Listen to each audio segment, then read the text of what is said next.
Bienvenidos una vez más a Búnker Divino, donde nos refugiamos en la palabra de Dios. Es para nosotros un privilegio, un placer contar con su atención y deseamos muchas bendiciones para ustedes, muchas bendiciones para su familia.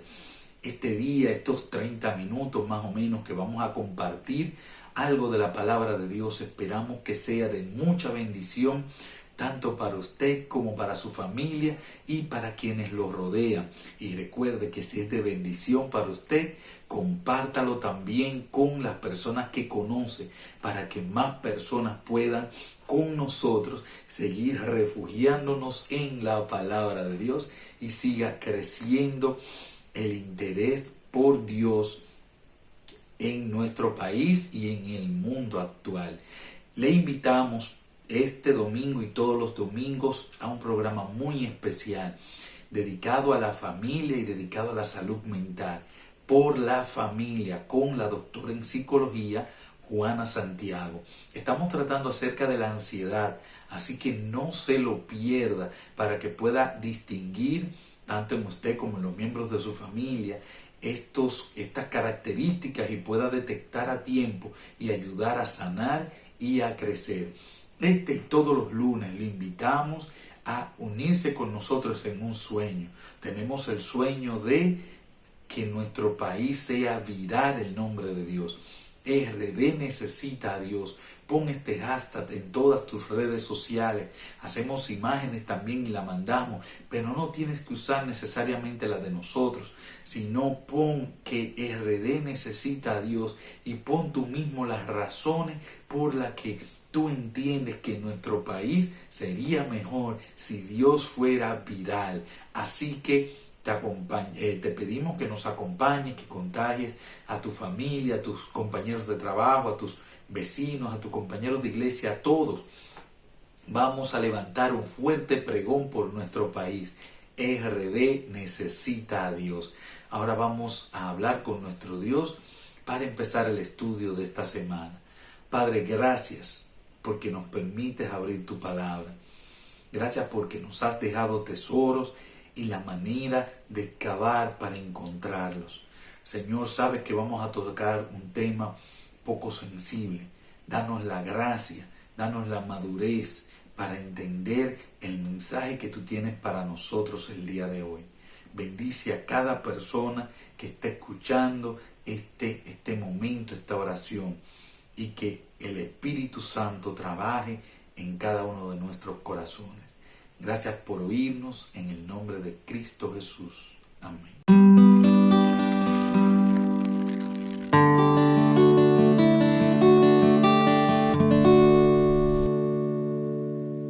Este mes de octubre estamos tratando acerca de herencia protestante, pero como hemos dicho anteriormente, no estamos tratándolo como una persona contra su institución, sino como que esta lucha protestante, esta reforma protestante fue parte de algo más grande, algo que tiene que ver con la batalla milenaria entre el bien y el mal. El sábado pasado empezamos a ver, hicimos un cuadro de varias características que tiene el poder que estamos descifrando o que vamos a descifrar. Así que en este develamiento parte 2 vamos a seguir donde nos quedamos el sábado pasado. Si has llegado a este capítulo antes de ver los otros capítulos de este mes, especialmente el del sábado pasado, te pedimos que por favor veas los anteriores, especialmente el del sábado, para que puedas seguir la hilación de lo que estamos tratando. Vamos a develar unos símbolos y vamos a basarnos en la Biblia, y lo vamos a hacer de dos maneras diferentes, y queremos aclarar bien cómo lo vamos a hacer. Número 1, hay símbolos que en el mismo texto sagrado, en la misma Biblia, nos dice esto significa tal cosa. Así que si es de esos símbolos, entonces vamos a buscar el texto en el que está el significado y vamos a aferrarnos a él. Pero hay otra manera que vamos a usar y es lo que en exégesis se llama paralelismo. El paralelismo, con una definición de la página www.biblia.org, nos dice que es cuando nosotros comparamos textos con los demás textos que hacen referencia a la misma idea, dato, relación o mensaje que trata de comprender. Porque nosotros entendemos que la Biblia fue inspirada por Dios y por lo tanto todo el libro, toda la Biblia tiene la misma idea. Entonces, con concordancia y con fragmentos de otros textos vamos a buscar en paralelismo. Este dice esto, pero este dice también, se refiere a la misma idea y lo va complementando. Y la otra herramienta que vamos a usar para descifrar los símbolos que vamos a ver es la historia. Porque la historia, una definición que me conmovió mucho, la historia es la profecía cuando ya se ha cumplido. Porque la profecía es la historia antes de que suceda.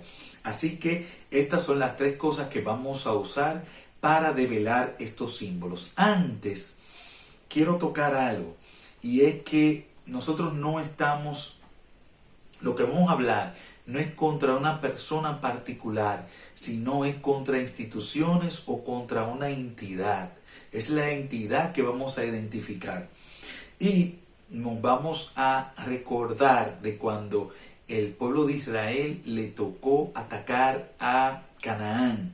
Cuando el pueblo de Israel le tocó atacar Canaán, el Señor le dijo que tenían que eliminarlos absolutamente a todos, porque todos ellos debían morir, todas esas naciones. Pero en eso encontramos ejemplos como Rahab, encontramos como las personas de Gab y otros tantos que se afiliaron al pueblo de Israel y evitaron así ser muertos, porque la sentencia, más que contra personas, era contra países, contra naciones. Encontramos en el libro de Juan, capítulo 10, versículo 16, un texto que lo dice el mismo Señor Jesús, y oigan lo que dice: también tengo otras ovejas que no son de este redil, aquellas también debo traer, y oirán mi voz, y habrá un rebaño y un pastor. Si esto lo complementamos con lo que dice el apóstol Juan en Apocalipsis, capítulo 18, versículo 4, dice: oí otra voz del cielo que decía: salid de ella, pueblo mío, para que no seáis partícipe de sus pecados, ni recibáis parte de sus plagas. No todo el pueblo que está ahora mismo siguiendo a Dios es el pueblo de Dios. Hemos visto a lo largo de estos estudios de este mes que hay trigo y hay cizaña, pero hay personas que en su inocencia, en su conocimiento, hasta donde conocen, están siendo sinceros a Dios. Por esto les decimos y le enfatizamos: no estamos hablando de personas, sino que estamos hablando de instituciones o de un poder, es lo que estamos identificando. Pero las personas, Dios tiene pueblo de Él en otros sitios, y va a llegar un momento que van a recibir la luz que les hace falta, y cuando reciban esa luz van a escuchar la voz de su maestro y van a venir a redil correcto. Así que no estamos atacando ninguna persona, sino que vamos a identificar instituciones. Teniendo esto en cuenta, vamos al cuadro que elaboramos la semana pasada, donde están todas las características del poder que estamos identificando. El punto número 1 es que hay una bestia que sube del mar. Este se encuentra tanto en Daniel 7 como en Apocalipsis 13. En el cuadro pueden verlo. Y cuando buscamos en Apocalipsis 17:15 tenemos la respuesta a qué significa eso. Nos dice: me dijo también, las aguas que han visto donde la ramera se sienta son pueblos, muchedumbres, naciones y lenguas. O sea que los poderes que surgen de las aguas son poderes que tienen muchas personas que lo siguen, muchas personas que ellos controlan, muchas personas que están a su disposición. Son poderes que surgen de la multitud de gentes. Encontramos una segunda característica, que es una mujer vestida de escarlata y un cáliz lleno de fornicación. Esto está en Apocalipsis 17. Saben que nosotros vimos en Apocalipsis 12 la simiente de la mujer y vimos que la mujer simboliza la iglesia. Esa iglesia está vestida de sol, que es vestido de la justicia de Dios. Eso fue lo que estudiamos en la simiente de la mujer. El símbolo de la mujer es un símbolo que se ha usado mucho en la Biblia, en el Antiguo Testamento, para simbolizar la relación de Dios con su pueblo, como un matrimonio de Dios con la iglesia, tanto en el pueblo de Israel como en la parte ya de la iglesia cristiana. Si nos vamos al libro de Ezequiel, capítulo 23, versículo 30, oigan lo que dice: estas cosas se harán contigo porque fornicaste en pos de las naciones, con las cuales te contaminaste en sus ídolos. Entonces, cuando esta relación de matrimonio es pura, entonces simboliza la iglesia pura de Dios. Pero cuando dice que se va tras otros ídolos, es infiel, o como aquí dice, un cáliz lleno de fornicación. En el versículo que leímos en Apocalipsis 17:15, también dice la ramera. Todo esto está simbolizando infidelidad. Y cuando dice infidelidad es que está rompiendo el compromiso que tiene con Dios y está yéndose tras otros dioses. Sabemos que solamente hay un Dios. Entonces el símbolo de la mujer vestida de escarlata y el cáliz lleno de fornicación también es una iglesia, pero es una iglesia que está siendo infiel a Dios y tiene el cáliz lleno, o sea que ha fornicado mucho en contra de Dios. Nos vamos a la tercera parte de estas características y nos dice que arrastró la tercera parte de las estrellas del cielo. Esto está tanto en Apocalipsis 12 como en Daniel 8. Y vamos a ver qué simboliza esto. En Apocalipsis 1:20 nos va a empezar a dar qué significa esto. El misterio de las 7 estrellas que has visto en mi diestra y de los 7 candeleros de oro. Las 7 estrellas son los ángeles de las 7 iglesias y los 7 candeleros que has visto son las 7 iglesias. Entonces aquí me dice que estrella simboliza ángel. Hasta ahí vamos bien. Si nos vamos al libro de Apocalipsis, capítulo 12, vamos a ver que versículos 7 al 9 nos narra un conflicto y pasó algo interesante. Después hubo una gran batalla en el cielo. Miguel y sus ángeles luchaban contra el dragón y luchaban el dragón y sus ángeles. Pero no prevalecieron ni se halló ya lugar para ellos en el cielo.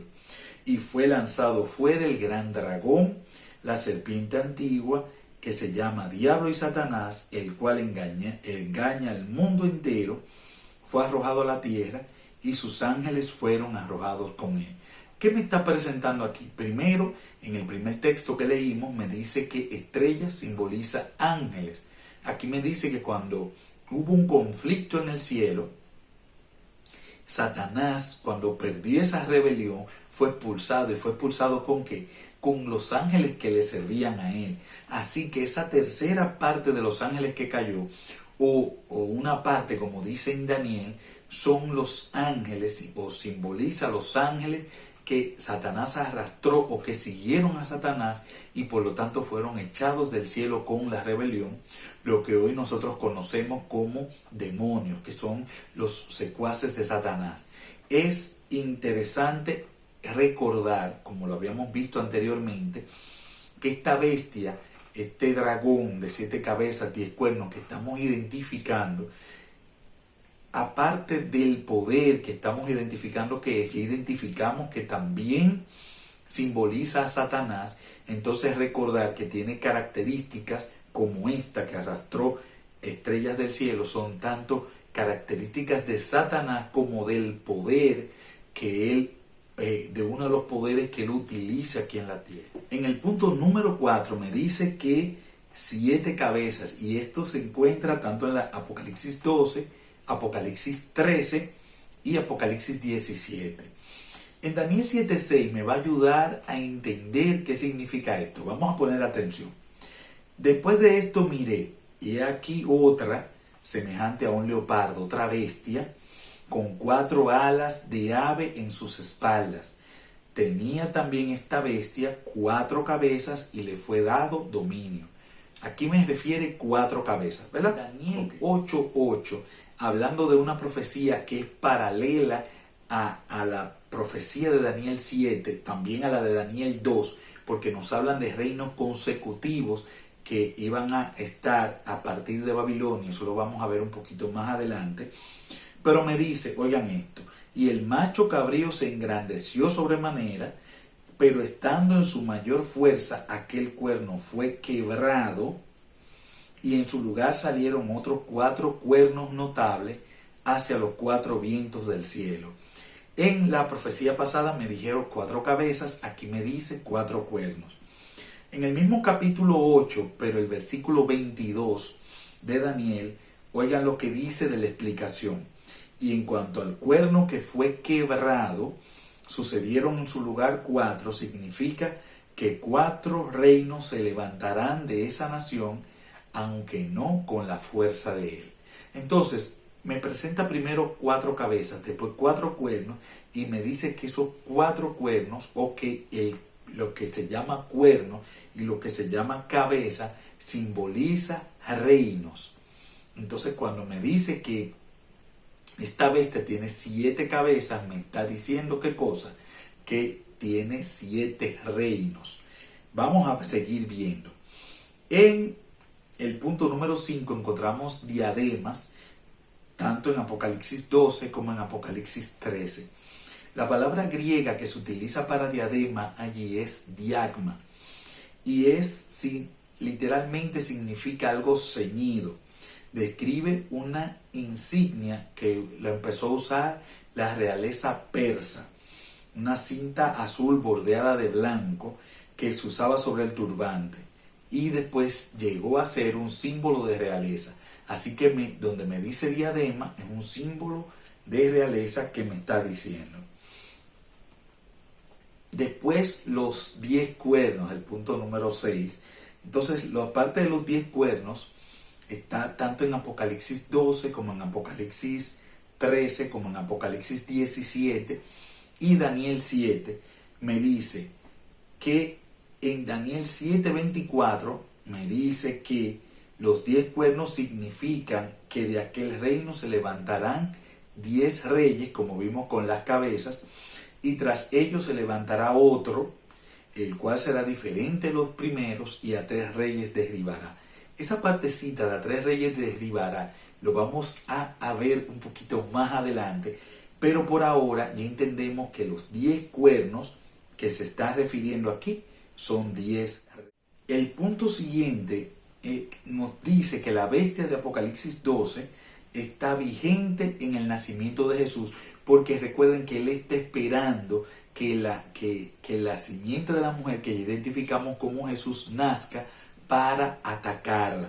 Entonces el poder que nosotros estamos investigando estaba vigente en el tiempo de Jesús.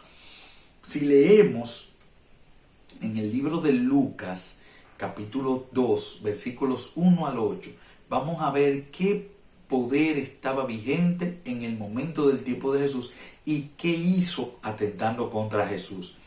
Leemos en la traducción en lenguaje actual. Poco antes de que Jesús naciera, Augusto, emperador de Roma, mandó hacer un censo, es decir, una lista de toda la gente que vivía en el Imperio Romano. En ese tiempo, Quirinio era el gobernador de Siria y fue responsable de hacer este primer censo en la región de Palestina. Todos tenían que ir al pueblo de donde era su familia para que se anotaran sus nombres en esa lista. José pertenecía a la familia de David y como vivía en Nazaret, tuvo que ir a Belén para que lo anotaran, porque mucho tiempo antes allí había nacido el rey David. Lo acompañó María, su esposa, que estaba embarazada. Mientras estaba en Belén, a María le llegó la hora de tener su primer hijo. Como no encontraron ningún cuarto donde pasar la noche, Los hospedaron en el lugar de la casa donde se cuidan los animales. Cuando el niño nació, María lo envolvió en pañales y lo acostó en un pesebre. Aquí me está hablando del nacimiento de Jesús, pero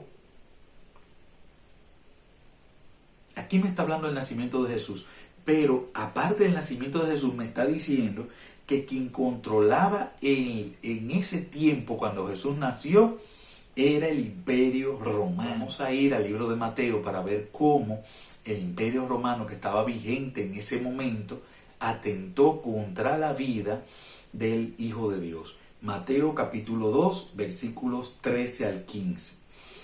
Después que partieron ellos, he aquí un ángel del Señor apareció en sueños a José y dijo: levántate, toma el niño y a su madre y huye a Egipto, y permanece allá hasta que yo diga, porque acontecerá que Herodes buscará el niño para matarlo.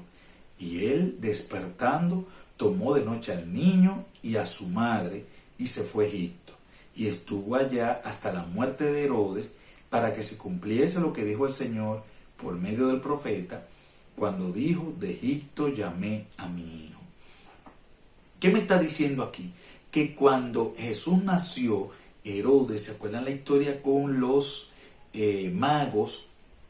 Él se sintió burlado de que ellos no volvieron porque Dios mediante sueño les reveló que no volvieran por donde Herodes. Entonces él calculó el tiempo que había nacido el niño y mandó a matar a todos los niños de 2 años hacia abajo.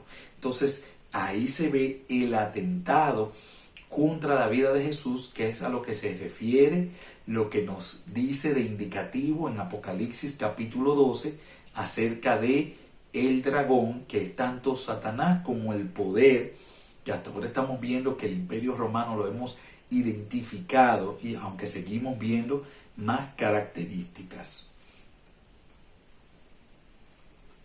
Tenemos el siguiente punto que nos dice que era muy diferente. En realidad, que en Apocalipsis 13 y Daniel 7 es que se refiere a este punto.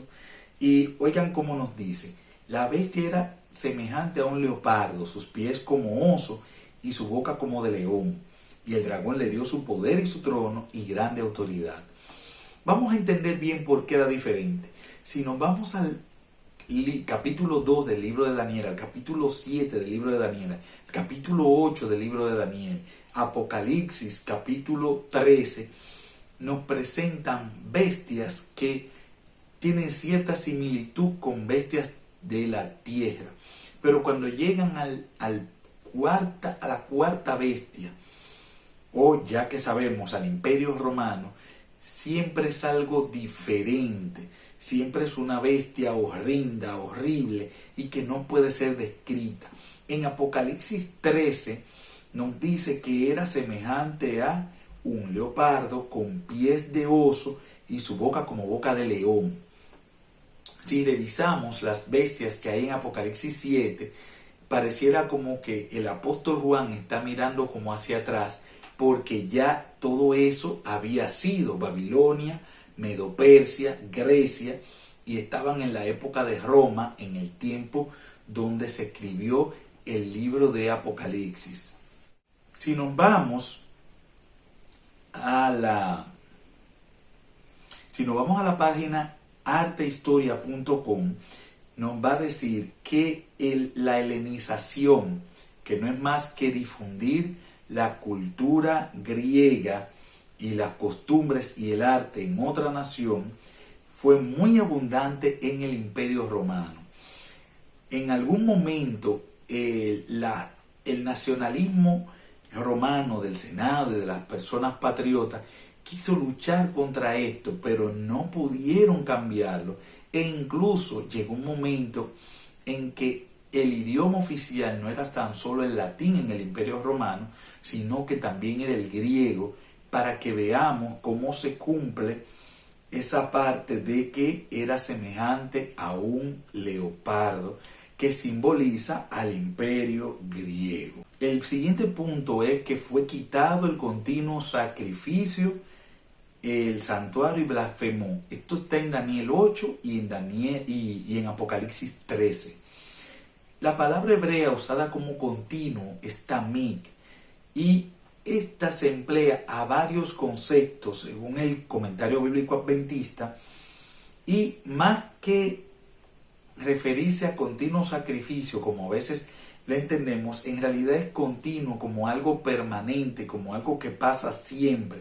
Y se usaba mucho en las tareas del santuario, como había 2 horarios de ofrenda fijos, como los panes se cambiaban semanalmente, como el candelabro se le daba mantenimiento diario, y todas esas cosas repetitivas, se usaba esta frase. ¿Qué significa el continuo sacrificio? Bueno, el continuo sacrificio significa, vamos a ver qué dice Jesús cuando le preguntan acerca de cuáles van a ser las señales para el fin de Mateo 24, 15 al 19. Jesús está diciéndole a los discípulos, o bueno, respondiéndole la pregunta de cómo se van a dar cuenta cuando sea el fin del mundo.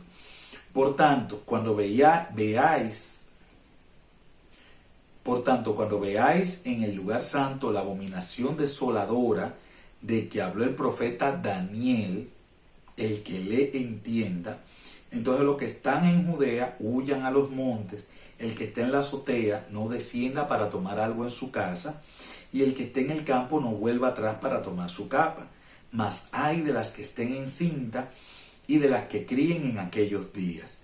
Esta misma conversación, cuando la leemos en Lucas capítulo 21, vamos a notar algo interesante. Lucas 21, 20 y 21. Pero cuando viereis a Jerusalén rodeada de ejércitos, sabed que entonces que su destrucción ha llegado. Entonces los que estén en Judea huyan a los montes, los que estén en medio de ella váyanse, y los que están en los campos no entren a ella. Si nos vamos a la página ecocatólico.org, nos dice que en la primavera del año 66 después de Cristo, bajo el gobernador Gesio Floro, estalló una rebelión en la ciudad marítima de Cesarea, y rápidamente se extendió a Jerusalén, y allí los fanáticos celotes mataron a toda la guarnición romana. Como ustedes entenderán, esto causó revueltas y revuelo en la nación romana, y mandó refuerzos para comenzar a luchar acerca de esto, para poner el orden en esta zona. En el año 70, un general capaz y valeroso, Vespasiano, que llegaría a ser emperador, recibió el encargo de dirigir las tropas romanas y empezó la reconquista de Galilea, la región más al norte. La lucha fue bastante cruda, según lo que nos narra la historia. Esto fue en la primavera del 68. Las tropas romanas llegaron a Jerusalén y fue total destrucción. El asedio fue durante 2 años, y en los primeros meses del año 70, el general Tito, que había reemplazado a su papá Vespasiano, emprendió el asalto final, hasta que Jerusalén cayó y del templo no quedó nada, piedra sobre piedra, como Jesús había profetizado. Los judíos todavía lamentan la destrucción de Jerusalén y del templo en el año 70, y en el Arco de Roma todavía se puede ver un monumento a esta conquista de los romanos. Hasta aquí vamos a llegar en el estudio de hoy en lo que hemos visto. Hasta ahora hemos visto los primeros símbolos. Vamos a hacer un breve recuento. Vimos las bestias que subían del mar, que identificamos que el mar es mucha gente, o sea que eran poderes que tenían mucha gente. La bestia escarlata y el cáliz lleno de abominaciones y de sus fornicaciones es una iglesia que está aquí simbolizada, pero que no ha sido fiel a Dios, sino que como el Señor presenta ese símil, le ha sido infiel con otros dioses.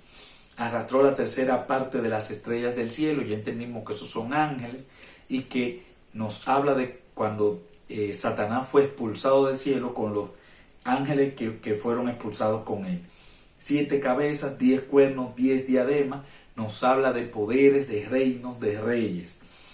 Estaba vigente al momento de Jesús nacer, nos está hablando del imperio que estaba al control cuando Jesús nació, que es Roma. Semejante a un leopardo, sus pies como oso y su boca como león, y también que era muy diferente a las bestias que le antecedieron. Y vimos que el imperio romano, aunque era romano, fue helenizado por el imperio griego. Bueno, es tanto así que la mayor parte del Nuevo Testamento, aunque fue durante el imperio romano, fue escrito en griego. Y fue quitado el continuo sacrificio, que es lo que acabamos de ver, y vimos, comparando dos textos donde Jesús se está refiriendo a este suceso en Mateo y en Lucas, nos dice que el continuo sacrificio fue cuando el imperio romano rodeó la ciudad de Jerusalén y la destruyó. Así que el capítulo que viene vamos a seguir entendiendo los otros símbolos que nos faltan para descubrir el poder que está siendo usado por Satanás para hacer su obra en esta tierra. Gracias por estar con nosotros. Vamos a tener una oración. Gracias te damos porque nos has permitido estudiar tu palabra. Gracias porque nos has dejado tanto los símbolos, pero también la interpretación. Gracias por tu Espíritu Santo que nos está guiando. Síguenos guiando. Te pido por cada uno de los corazones de las personas que están siguiendo este estudio, para que tú hagas tu obra en cada uno de ellos. Si hay alguno que pertenece o que todavía no ha sellado su suerte contigo, Señor, que estos estudios les ayuden a entregar su vida a ti. Gracias por oírnos, en el nombre de Jesús. Amén. Recuerda, mañana domingo, por la familia, con la doctora Juana Santiago, una doctora en psicología. Y el lunes, el hashtag RD necesita a Dios. Vamos a hacer viral a nuestro Dios en nuestro país, para que el Señor cumpla esa promesa en nuestra vida. Este estudio, si Dios quiere, lo concluimos la semana que viene con el develamiento parte 3.